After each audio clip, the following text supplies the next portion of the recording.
จับตั้งปีថ្ងៃដែលអូនចូលមកក្នុងជីវិតបងអូនបានបដូរបេះដូងដែលធ្លាប់ស្រពូនប្រែស្រង់ថ្លាអូនគឺជាស្នាមញញឹមជាកម្លាំងនៃស្នេហាជីវិតលែងឲ្យការពេលមានអូនបងមិនដឹងថាពេលនេះតទៅមុខមានរឿងអ្វីដឹងត្រឹមថាបងនឹងនៅមើលថែស្រីតែម្នាក់គុណគ្រប់ពេលដែលអូនសប្បាយគ្រប់ពេលដែលអូនកើតទុំបងនឹងនៅក្បែរអូនបងដឹងពេលខ្លាំងអូនលួចអន់ចិនបារម្ភខ្លាចបងមិនកិនពីវមិនព្រោះយើងជាស្នេហាលៀងលៀមចង់ប្រាំថាបេនរងបងនេះតដាក់បានតែអូនមេទេណាព្រះនាងហើយមិនមានថ្ងៃដែលបងចោលអូនឡើយដល់ពេលហើយដែលយើងស្រែកប្រាំលោកាថាពួកយើងទាំងពីរគឺពិតជាគូស្នេហាឈប់ប្រែវែតហើយណាអាទិត្យសង្សារคล้ายជាគូជីវិតចាប់តាំងពីថ្ងៃដែលអូនចូលមកក្នុងជីវិតបងអូនបានបដូរបេះដូងដែលធ្លាប់ស្រពូនប្រែស្រង់ថ្លាគឺជាស្នាមញញឹមជាកម្លាំងនៃស្នេហាជីវិតលែងឲ្យការពេលមានអូនបងមិនដឹងថាពេលនេះតទៅមុខមានរឿងអ្វីដឹងត្រឹមថាបងនឹងនៅមើលថែស្រីតែម្នាក់គត់គ្រប់ពេលដែលអូនសប្បាយគ្រប់ពេលដែលអូនកើតទុំបងនឹងនៅក្បែរអូន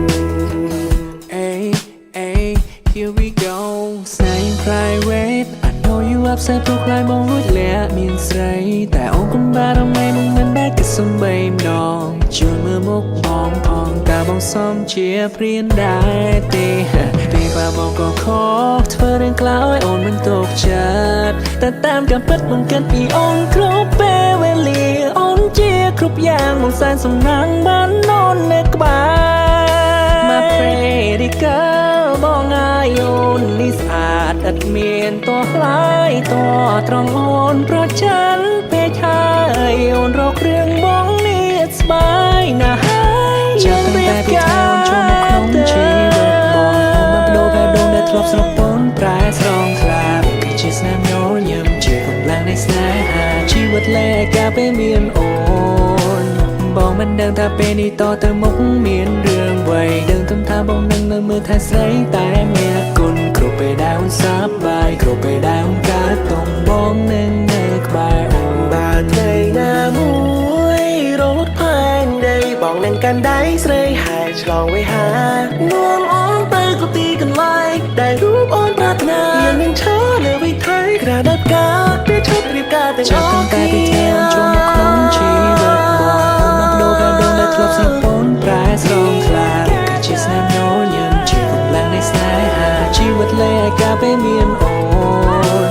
បងមិនដឹងថាពេលនេះតទៅមុខមានរឿងអ្វីដឹងត្រឹមថាបងនឹងនៅមើលថែស្រីតែម្នាក់គុណគ្រប់ពេលដែលអូនសប្បាយគ្រប់ពេលដែលអូនកើតទុំបងនឹងនៅក្បែរអូន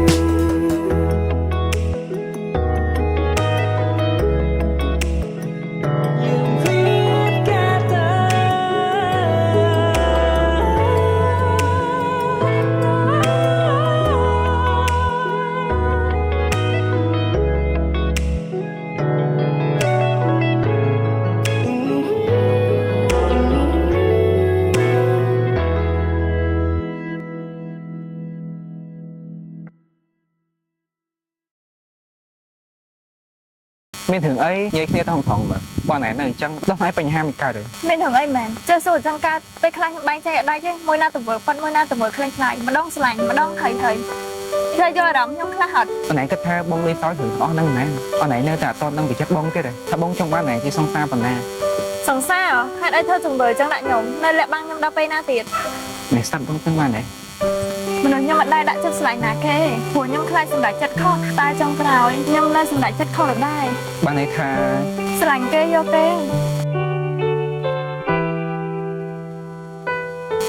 ខ្ញុំមានសំណុំពរមួយបានទេចាប់ពីថ្ងៃហ្នឹងទៅពួកយើងមិនជួបមុខគ្នាទៀតទេ